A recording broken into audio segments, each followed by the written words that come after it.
আসসালামু আলাইকুম রহমতুল্লাহি ওয়া বারাকাতুহু। আল্লাহর সৃষ্টি কত সুন্দর। দেখুন, আজকে মসজিদে একটা প্রজাপতি এসেছে, সেখানে কত সুন্দর লাভ অঙ্কন করা আছে এই প্রজাপতিটার গায়ে। এই জন্য যারা সত্যর পথের অনুসন্ধানে, তারা আল্লাহর ছোট্ট নিদর্শন দেখেও আল্লাহকে খুঁজে পায়। আল্লাহ পাক এই জন্য বলছেন, আল্লাযীনা ইয়াযকুরুনাল্লাহা কিয়ামান ওয়া কুউদান ওয়া আলা জুনুবিহিম ওয়া ইয়াতাফাক্কারুনা ফি খালকিস সামাওয়াতি ওয়াল আরদ।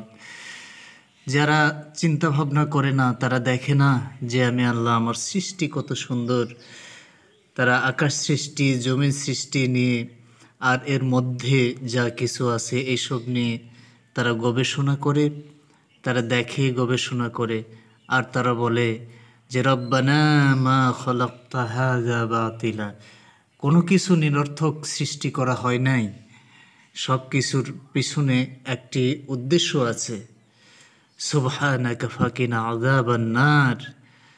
আল্লাহ তাআলা, আমি সেই আযাব থেকে আপনার মহাপবিত্র আপনার আযাব থেকে আমরা আশ্রয় চাই।